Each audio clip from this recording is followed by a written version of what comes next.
Welcome to some new r/malicious compliance stories, where people comply to the letter, but not the spirit of a request. I hope you had a great day. The first story is called No Exceptions. I was working in promotions at a TV station. The general manager thought it would be a good idea if I was also a sales assistant. From 8 to 12 I was only to do sales stuff. That was it.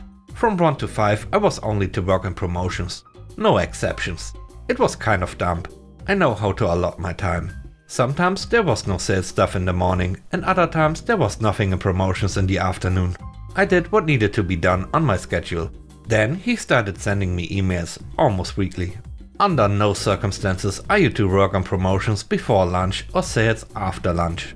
Okay, those days with no sales stuff before noon I sat in my office and played games. If a salesperson asked me to write a script or enter an order after lunch, it would sit there until the next morning, even if I had no promotions to work on that afternoon. This went on for months, until it got back to the general manager, and he was all, "I didn't mean that literally, work on what you need to, blah blah blah." Guess under no circumstances means something different to him. I didn't last too much longer. I was put in charge of production and promotions with zero help. I asked the general manager for a raise, and he told me that my low pay was job security. He didn't even want to give me the Creative Services Director title. I ordered new business cards with the title anyway, and he eventually caved. I knew my time there was done. You get what you pay for. I was sent to Vegas for the yearly promotional convention. Blew off the whole convention and partied instead, while charging it all to the station. Made it a day and a half back before getting fired. Had a sales guy whine to the general manager because I was so busy and wouldn't drop everything for him. Told him to go screw himself. Later on that day I was brought into the general manager's office with the sales guy to apologize. Kind of lost it and told them both to go screw themselves. Fired the next morning. The best thing that ever happened to me. I'm self-employed and make more than double what I made at the station. I'm surprised they are still on the air. The next story is called Strawberries. A few years ago I started working for a buffet-style restaurant that's pretty well known, at least in the Midwest area. The job itself was horrible, as most food industry jobs are. But I was grateful for the work, and for my friend who had gotten me the job there as a hostess, so I tried to put in actual effort. A few months into the job I found out that basically all of the managers were doing shady things. All of the horrible things you hear of happening in management. I went in, put on a smile and did my job as best I could. The restaurant itself was going through some hard times. So one day, the big guy in charge, I think a district manager, came in for a staff meeting to basically rip all of us a new one. He put all of the blame of the bad reviews and low sales on the wait staff, and me, the hostess. I was told I needed to present myself more confidentially by wearing makeup and taking more care of my appearance. This sent me off, because first and foremost I'm a feminist, and that was sexist as hell, but also I was confident in myself and my appearance. But it's hard to keep a smile when I'm constantly dealing with people who are angry over outrageous meal prices that were advertised as being much lower, or people angry over their disgusting food. I also pointed out to him that I have worked in restaurants my entire life and I had applied to be a cook, not a hostess, and felt I was more qualified to be back in the kitchen. But I was placed as a hostess because they needed to fill the spot quickly after their last one quit. So he told me that on my next shift I could clock into the bakery section and work there instead. I was pretty excited about this because I love to cook and bake and would have the entire kitchen to myself in that section, and I would be getting a small pay raise. Seemed like a pretty sweet deal all around, right? So a few days pass, my next shift approaches and I go in early just to get a better feel for the kitchen and the recipes I needed to make. It's all super basic stuff. Banana pudding, bread pudding, carrot cakes, nothing too hard or fancy. I find out that I'm going to be trained that night by one of the assistant managers, with who I had previously gotten into a little argument. He shamed me in front of a line of customers for not wearing an Oxford cotton shirt to work. I didn't even know this was a rule, and no one had ever told me otherwise, as I had been there for months at that point. I pulled him aside after my shift that night to tell him I didn't appreciate him doing that in front of customers. And besides, the type of shirt they expected me to buy was expensive. And they wanted me to have at least 3 of them, which would have been at least half of my paycheck, to be honest. I was only there part-time. And since they weren't willing to pay me the wage I had requested when I took the job, I wasn't able to afford to buy special shirts like that for work. It was bad enough, they also forced everyone to order crappy non-slip work shoes through a company of their choosing, and it came out of our first paycheck. Between the shoes and the shirts, we are basically expected to fork over around $400 on gear just to work there for minimum wage. Ridiculous. So, needless to say, he and I already didn't like each other very much, and I knew him training me was going to be a real bad time. But I thought it was worth it for the position change. Anyways, I clock in and am told immediately that it's a very special night because they are having a huge promotion where kids eat for free and it was expected to be extremely busy. I panic a little because the kids always go nuts for the bakery area, but I figure it will be fine since I'm not alone on my first night. The night goes pretty smoothly at first, but then it happened. We ran out of strawberries for the chocolate fountain and I needed to run to the cooler to refill the pan. Only when I get the box of strawberries out of the fridge, I notice every single one of them, all 3 boxes, were covered in spots of white fuzzy mold. So I start taking all 3 boxes out to the dumpster. And that's when the assistant manager stopped me, completely set off, and screamed, "What are you doing?" Stunned, I explained that they are moldy, so I'm throwing them out real quick. He gets even angrier, takes the boxes from my hands and just tells me to follow him. We go back into the kitchen, in the way back part, away from the dining area so no one can see us. And there he starts showing me how they just used the spray nozzle on the sink to power wash the mold of the strawberries. My heart literally sank into my stomach. I asked if this was something they do a lot, and he said yes, and they are still good to eat and not to worry about it. I told him I wasn't comfortable knowingly serving moldy strawberries to children, and I wasn't going to do it. So he snapped at me and told me just to go back to the hostess station and start seating people. I'm pretty angry, but it's already pretty chaotic in the dining area, so I did as I was told. But the whole time I was planning the phone call I was going to make to the health department later and what I was going to write in my 2 weeks notice. Not even 10 minutes later, a customer came up to me with a bowl full of strawberries, complaining she had found mold on them and her child almost ate it. Obviously, I feel horrible of course and start trying to apologize to her while waving the assistant manager over to talk to her because she asked to speak with one. He comes over, sees the strawberries, and I just go, "She found mold on her son's strawberries and would like a refund." Right away, he's all smiles and sincerity, apologizing to her and walking her over to my cash register to give her money back. Then I hear him tell her, "Our bakery cook is still in training, so I will make sure I bring this to her attention and correct it." And that's when I snapped. I walked right up to them and said with the most confused look I could manage, "I thought you told me to just wash the mold off and they would be fine. I'm just doing what you told me." Words cannot even begin to describe the look of sheer bewilderment on both of their faces. She yells first, "Are you kidding?" I knew I was getting fired already at that point, so I start gathering my things from under the counter and clocking out while listening to him try to defuse the situation. Apologizing, telling her I misunderstood him. Meanwhile, my heartbeat is ringing in my ears and I'm about to have a full-blown panic attack because I had never walked out on a job before. So I wasn't able to pay much attention to what he was telling her. But it was obvious he was just trying to keep her quiet so the rest of the dining room didn't hear what was happening. While that's happening, I go to the back to grab my coat from the staff closet and snuck into the cooler to take pics of the moldy strawberries so I could send them to the health department.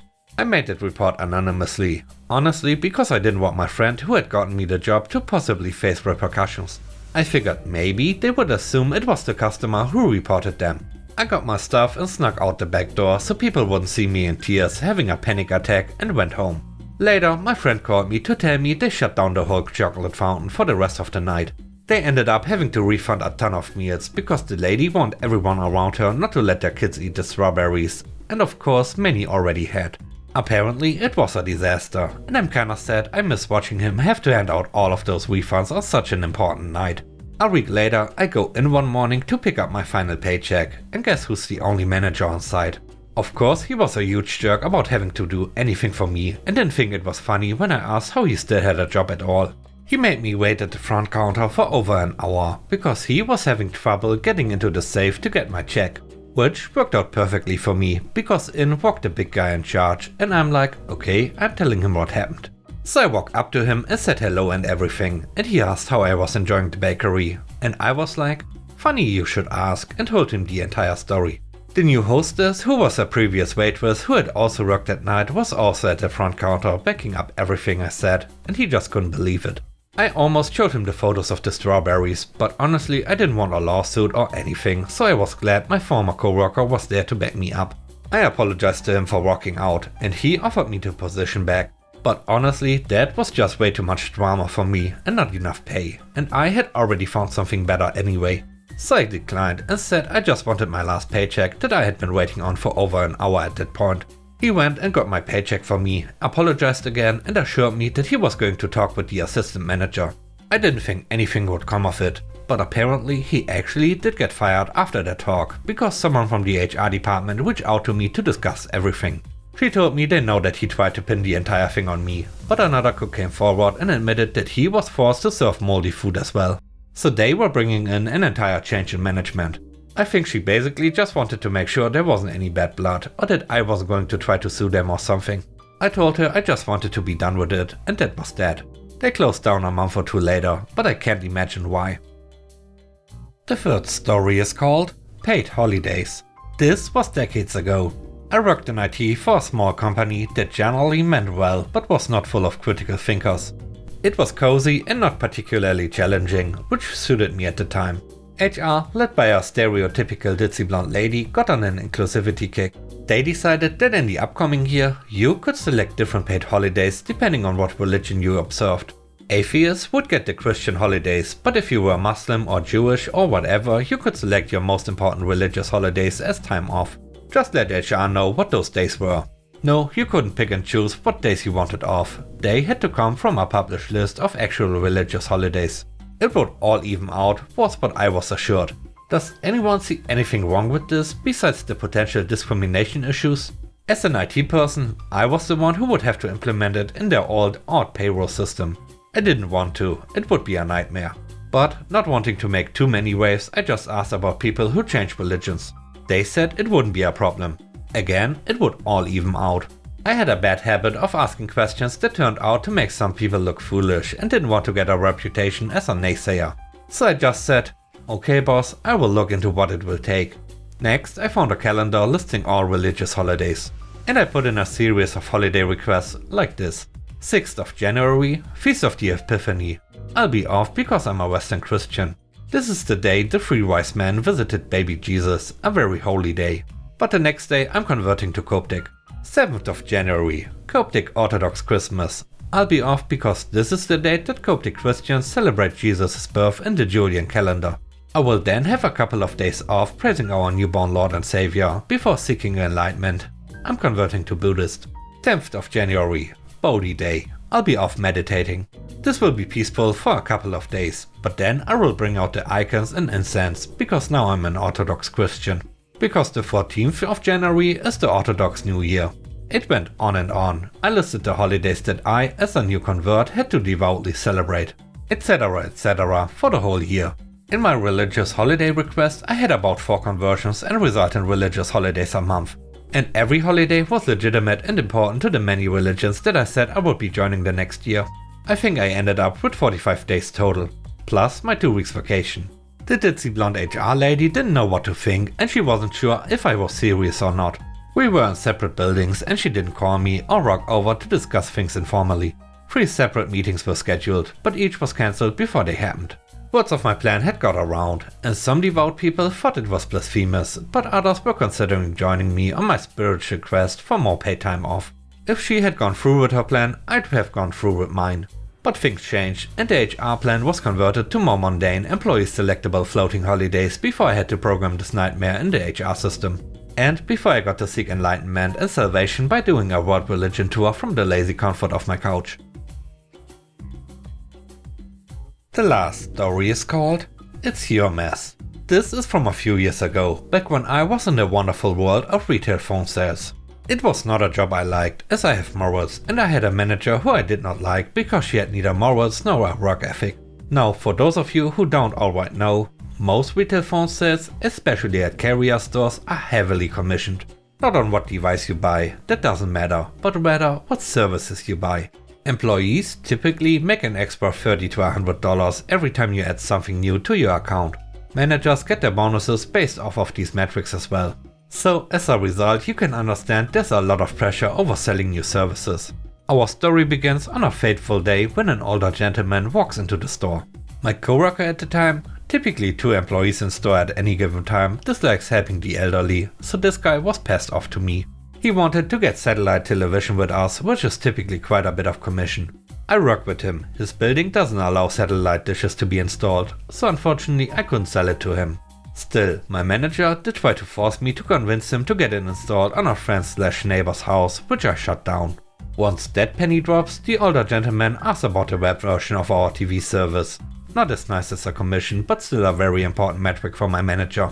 I advise against this, as the customer is not at all tech savvy, doesn't know his own email password, and the web-based TV service was, well, it was horrible. I advise against it, but the man is pretty insistent. I go back and ask my manager if I should go through with it, since it feels like it's gonna bite me in the end. And she basically says, do it or don't have a job. So I sell the man the service. And wouldn't you know it? It turns into a nightmare. To turn the long part of the story short, he wants to cancel the service, he forgets his password. Support for the service is practically non-existent. He's getting billed for it month after month. Every time he walks in, he's angrier and angrier.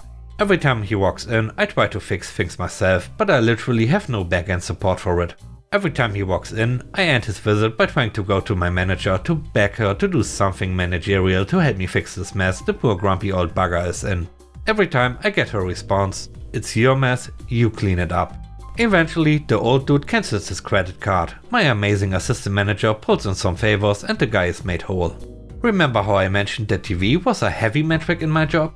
Well, the few times my manager will leave the sanctity of her office, because she'd finished everything on Netflix, she'd come out and practically trick people into getting services that they did not want or need.